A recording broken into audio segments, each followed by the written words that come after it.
Donc voilà, je suis de retour. Je m'excuse, j'ai eu un souci de stockage de place sur la carte SD, donc du coup le temps de vider et de revenir vers vous. Donc j'étais en train de vous expliquer que la troisième mère de clan nous plaçait sous le regard de la déesse égyptienne Maat, déesse de l'équilibre, de l'ordre, de la justice, de l'harmonie et de la paix. Elle est donc la garante du maintien de l'ordre cosmique, hein, et pour les cheminants et cheminantes sur la voie de la Madeleine, donc au temple de la Madeleine. Vous avez reconnu au travers de Maat le pilier de l'harmonie qui est très important dans cette voie, puisque c'est un des piliers, des 5 piliers sur lesquels repose la voie de la Madeleine. Donc de par son attachement du coup à la justice et à l'harmonie.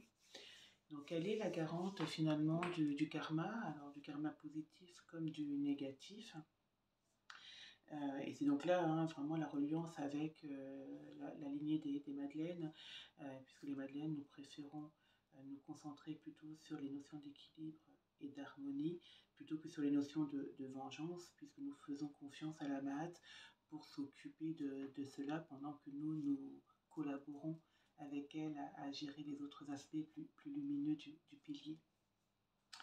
Donc dans la croyance égyptienne, Maat était aussi celle qui accompagnait Osiris lors de la mort de chacun de nous et organisait avec lui ce qu'on appelait donc le rituel de la pesée des cœurs.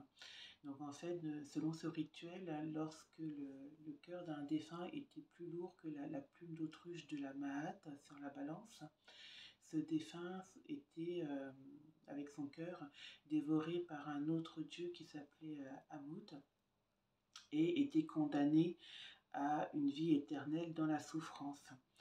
Alors que si le cœur du défunt était plus léger, voire de même poids que la plume de Maat, son âme était donc bénie et il était placé sur une vie dans l'au-delà qui était heureuse et bénie également.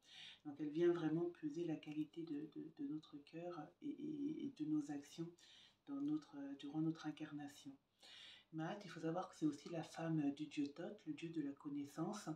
Et donc le mariage entre ces deux puissances, ces deux énergies, donc la justice, la vérité d'un côté et la connaissance de l'autre, nous montre cette alchimie nécessaire entre vérité et recherche de connaissances pour pouvoir poser l'acte juste et ainsi préserver l'harmonie, l'équilibre du monde. Donc cette troisième mère de clan nous invite à convoquer cette médecine de la Maat en nous durant la période de ce mois de pleine lune, de ces 28 jours pendant lesquels elle va couvrir les énergies de la lune. Et pour vous aider dans ce cheminement, je vous propose de faire un exercice tout simple au fur et à mesure de votre rythme. N'oubliez pas qu'elle nous accompagne avec beaucoup de compassion. Donc je vous demande de vous accompagner vous aussi avec compassion. Vous pouvez faire un dessin sur 4 côtés, 4 murs que vous allez placer. Donc le mur du nord, le mur de l'ouest, le mur du sud et le mur de l'est. Ça vous fait un carré comme ça. Et vous placez donc au nord les questions et les croyances en fait qui vous occupent par rapport à votre capacité à concrétiser les choses dans la matière. Le nord est rattaché aux énergies de la terre, à la matérialisation, à nos lignées, à notre âme. Donc de ce côté-là, vous pouvez vous poser la question de voilà, quels sont les réels désirs de mon âme, comment je peux les matérialiser concrètement dans ma vie, ou qu'est-ce qui m'empêche de les matérialiser concrètement dans ma vie, par exemple. Qu'est-ce qui m'empêche, quels sont les actes que je ne pose pas et qui pourtant me conduiraient vers l'harmonie dans mes réalisations. L'Ouest est rattaché aux énergies de l'eau, de la naissance, de nos émotions, de nos croyances par extension. Donc, sur ce côté-là, vous pouvez vous poser la question de quelles sont les croyances limitantes que je continue de nourrir dans ma vie. Quelles sont les peurs que je continue d'entretenir dans ma vie. Est-ce que c'est fondé? Est-ce que c'est pas fondé? Le Sud est rattaché aux énergies du feu, de la création, de la mise en mouvement, mais surtout de la foi et de la confiance en nous. Donc, de ce côté-ci, Et vous pouvez vous poser la question de voilà, qu'est-ce qui m'empêche d'avoir confiance en moi par rapport à tel projet? De quoi j'aurais besoin pour vraiment venir nourrir mon feu intérieur pour pouvoir passer à l'action? Est-ce que ce sont des connaissances, des compétences, des relations? Voilà, qu'est-ce qui me manque pour vraiment venir nourrir correctement mon feu intérieur? Le mur de l'Est, lui, va plutôt se concentrer sur l'air, les pensées, l'illusion, les illusions.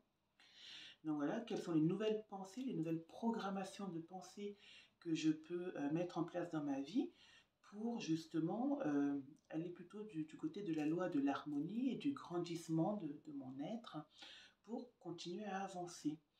Donc c'est vraiment en visitant ces 4 pans, ces 4 murs de votre maison, que vous allez pouvoir vous rendre compte finalement des briques qu'il est temps de changer, ou des nouvelles briques qu'il va falloir ajouter, ou des briques qu'il va falloir consolider, et prendre le temps durant ces 28 jours d'aller explorer ça et de commencer à poser les actes qui vont dans le sens de votre harmonie à vous, de votre mat à vous à l'intérieur. Vraiment, il faut considérer chaque côté comme une porte qui va vous permettre de vous rencontrer dans une partie de vous que vous n'avez pas l'habitude d'aller interroger, questionner et d'aller vraiment apporter de la chaleur, de la lumière à ces zones d'ombre qui sont en vous pour pouvoir vous aider à avoir la meilleure matérialisation possible. Pour les personnes qui ont déjà été avec moi sur le chemin de l'angéologie traditionnelle, par exemple, n'hésitez pas également à méditer avec les énergies de la Mahat comme un mantra en inspirant le nom Mahat. Hein, à chaque inspire, Mahat, voilà, j'inspire Mahat et j'évacue. J'inspire et j'évacue pour vraiment activer cette énergie à l'intérieur de vous. Donc c'est vraiment ce que vous pouvez faire sur ces 28 jours avant que nous allions rencontrer la 4e mère de clan et voir avec elle ce qu'elle nous propose, elle, dans ce cheminement. Voilà, j'espère que cela vous a plu. Je vais revenir assez rapidement, toujours dans cette énergie de pleine lune, pour vous présenter le travail également que vous pouvez faire sur vos utérus. Là, ça sera vraiment une vidéo spécifique féminin sacré, femme, pour le travail de l'utérus en cette période de pleine lune. En attendant, je vous souhaite une très belle journée. Je m'excuse encore pour cette problématique d'espace sur la carte SD et je vous dis à tout bientôt. Au revoir.